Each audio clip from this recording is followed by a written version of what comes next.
Oh, absolutely. This is gonna be the biggest moment in my life sih. One of the biggest moments in my life. Jadi secara persiapannya, nah ini juga partner untuk bootcamp saya. Jadi persiapannya bukan hanya di biasanya kan kalau untuk film persiapan untuk emosi kita ada workshopnya, ada readingnya. Ada banyak kan? Depan aja ya. Tapi yang paling berkesan buat kami adalah bootcampnya sih. Kenapa? Karena kami dikasih privilege untuk pegang senjata sungguhan dengan amunisi sungguhan, walaupun ketika syuting kita pakai amunisi hampa yang tetap ada percikan apinya, jadi nggak ada proyektilnya. Tapi gimana caranya supaya kami benar-benar menguasai senjata, dan saya dibilang itu adalah pasangan hidup pertama kalau pegang senjata gitu ya. Lebih kayak istri pertama kalau buat saya, jadi nggak boleh suami pertama buat saya. Pertama dia harus tidur terus dibawa, kemana-mana harus dibawa, dan itu pengalaman pertama dan berkesan banget di kepala saya adalah yaitu ketika benar-benar harus sama senjata itu 24 jam dalam sehari selama 3 hari. Kalau nggak dijagain? Kalau nggak dijagain nanti diganti sama gedebok pisang dan ada hukumannya. Waktu bootcamp. Di mana sih bootcampnya? Berapa lama sih? 3. Bootcampnya 3 hari. Di mana? Di markas Yon Pomat. Itu di daerah Jonggol. Itu pertama kali ngikut kayak gitu tuh? Ya, kalau buat saya Iya, iyalah pertama kali ngalamin yang benar-benar 3 hari, terus jenis pelatihannya juga. Dan mungkin yang perlu kita sampaikan lagi bahwa di sini jadi kelihatan semuanya real karena kita nggak hanya bertiga, nggak hanya berempat, tapi kita berapa ya? 12 lebih ya? Kita 40-an kayak. Banyak juga ya.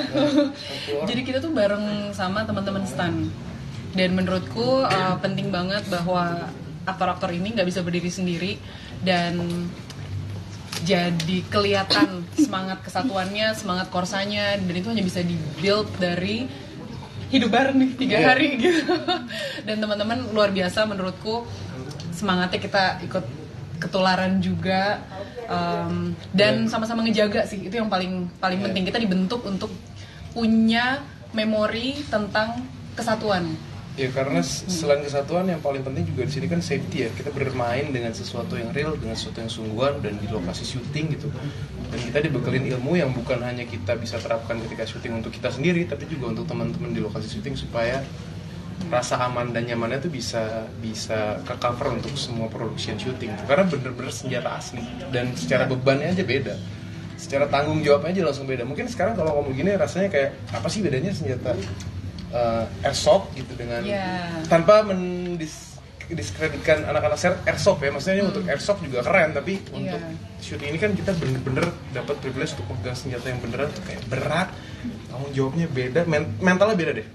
Beda banget. Mas Benny sebagai tim Armory and the whole team selalu menekankan pentingnya kita ikut sini supaya disiplinnya kejaga. Disiplin itu apa? Misalnya sesimpel, kalau kita pegang senjata, jarinya nggak boleh di dalam ruangnya gitu, harus keluar. Jadi kalau misalkan kita masuk sedikit tuh, aku ingat banget pas yang lagi latihan harus jalan, sambil jalan begitu masuk langsung begitu.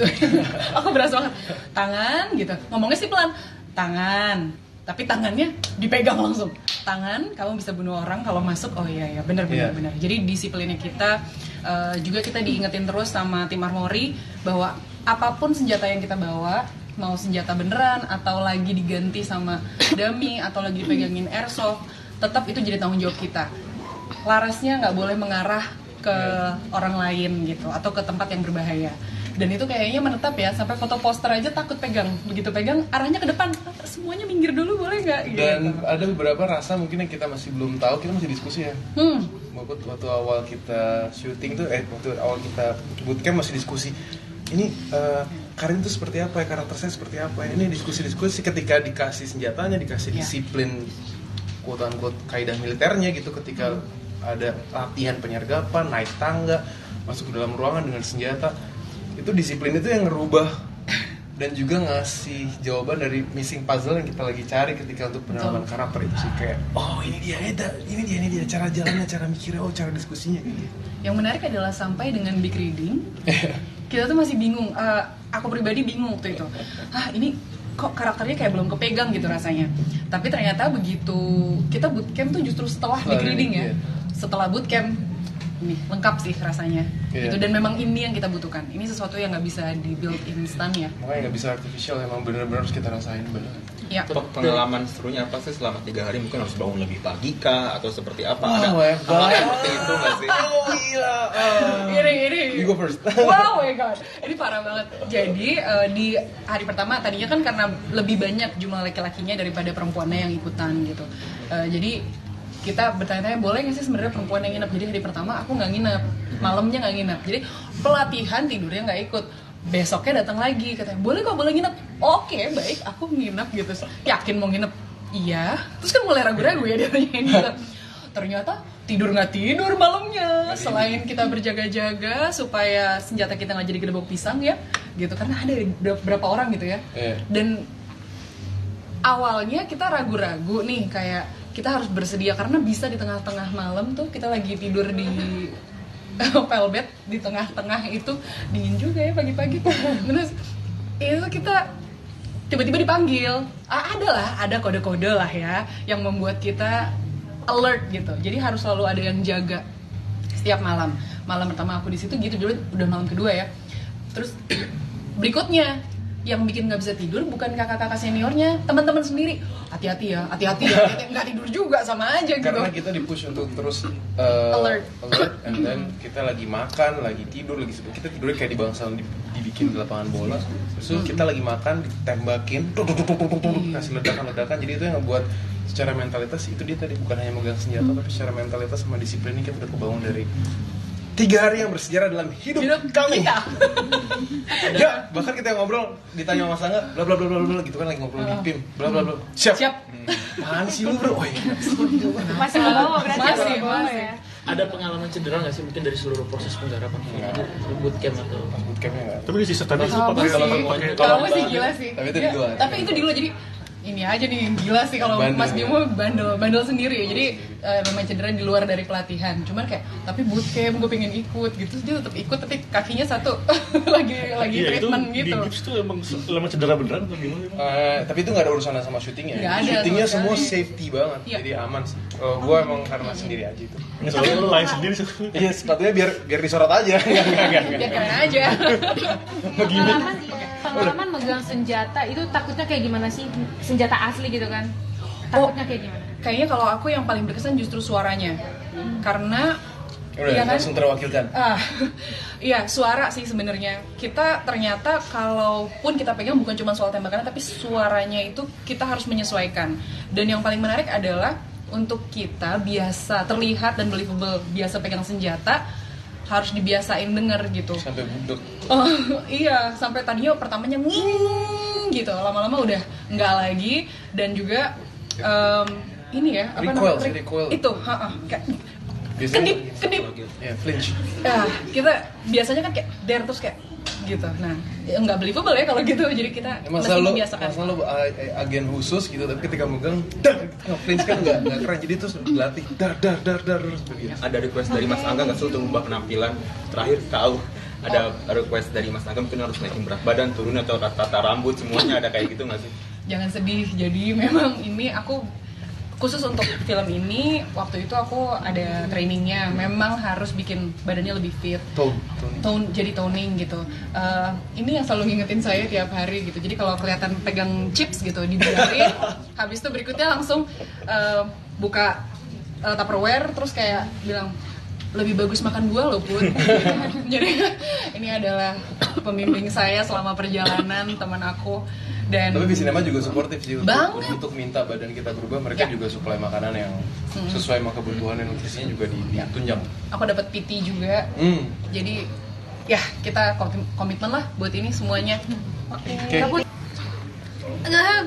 Oke, skala yang gede kali ya maksudnya ekstrim tuh menantang banget maksudnya karena skalanya gede, stamina yang diperluin gede, fokus yang diperluin gede gitu maksudnya. Jadinya cukup nggak tahu sih kalau aku itu emang tenaga yang diperlukan tuh sangat amat besar gitu. Tapi kebetulan di sini tuh kita benar-benar dikasih, kalau aku sih secara pribadi dikasih waktu yang cukup gitu maksudnya buat prep gitu, stamina, konteks apa aja yang diperluin, ability apa aja yang diperluin gitu. Jadi menyenangkan sangat amat fulfilling gitu projectnya, so gitu. Kalau aku sih pas pertama kali baca skripnya, jujur ini salah satu skrip yang bikin aku nggak bisa tidur pas malam-malam. Soalnya pas aku baca skripnya itu tuh aku kebayang, oh my god ini adegannya gimana ya, cara pengaplikasiannya pas syutingnya tuh gimana ya. Soalnya banyak sekali narasi action kan, jadi cuma tulisan doang kayak ada ledakan atau apa gitu. Jadi aku berusaha memvisualisasikan, tapi aku tetap kepo ntar jadinya pas onset tuh seperti apa gitu. Dan ya seperti yang udah dibilang sama semuanya, ini emang skalanya sangat besar, tapi preparationnya juga sangat matang dan juga sangat besar. Kita diberi sekitar sebulan sampai 2 bulan, ada reading, ada yang workshop koreo, ada yang latihan hacking.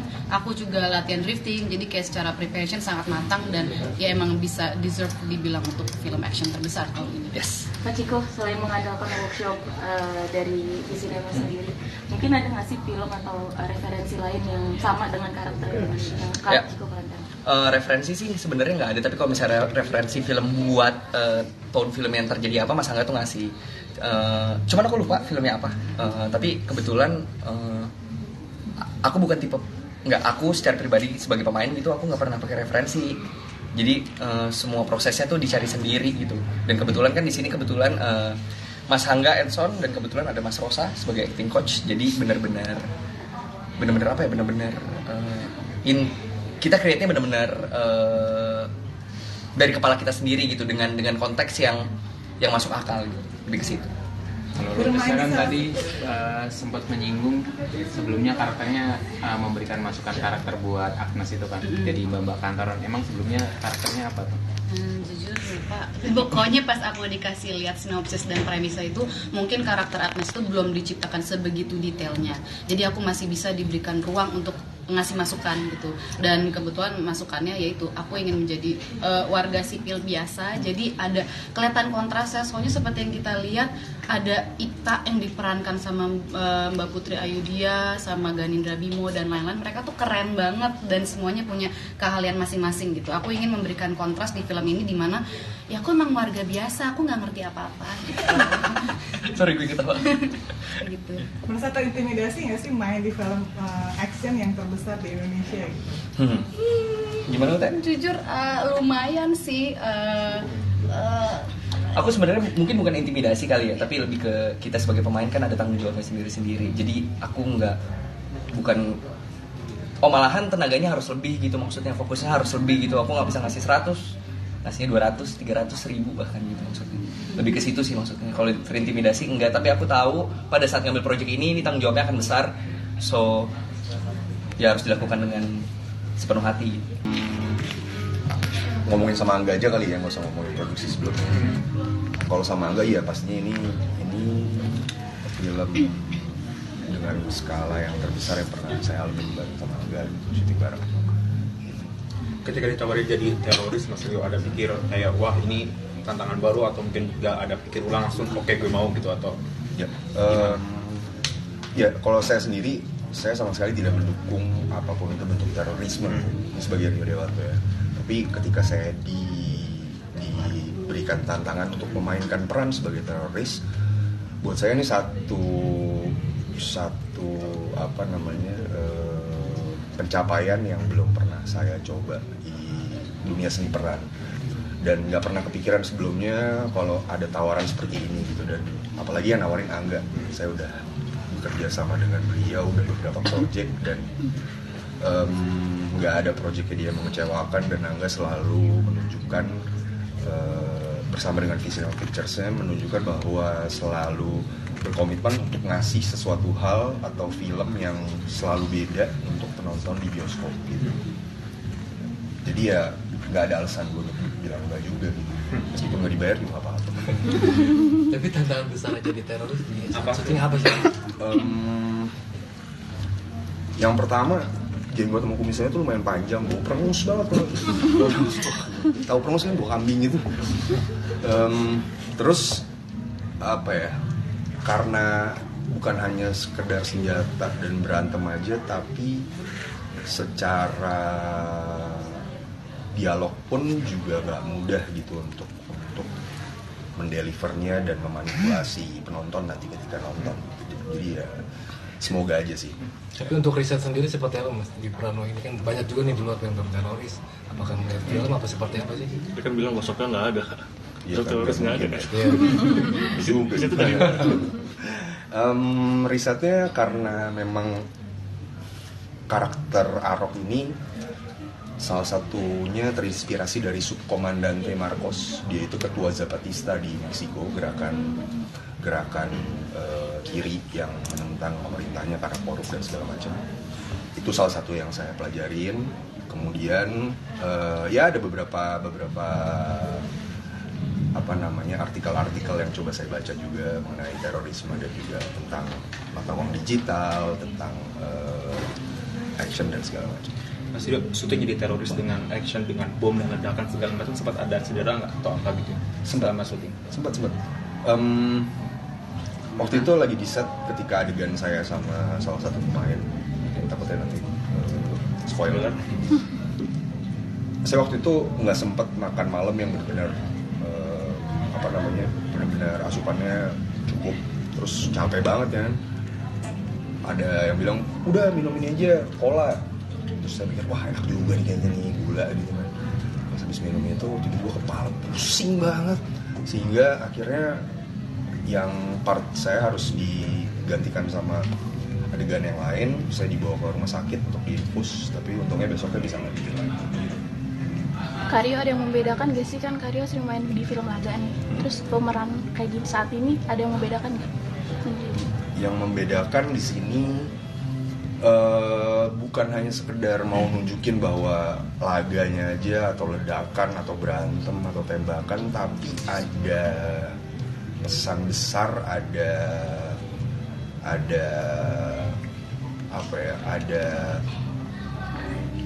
ada cause gitu yang mungkin sebagai Rio Dewanto aja saya juga pengen nih nyampein ini, tapi kayaknya agak sulit ya gitu. Skala memerankan teroris ini kan pertama kali memerankan teroris, skala kesulitannya berapa sih? Dari berapa sampai berapa nih? Dari 1 sampai 100. Oke. 90% kali ya? Wow. Iya, lumayan sulit sih. Ya, lumayan sulit. Apa kesulitannya Mas Ridho? Mungkin bisa dideskripsi. Saya orang baik ya. Apa ya? Ya karena ini belum pernah saya bayangin juga sebelumnya saya bakal dapet peran kayak gini, terus ditambah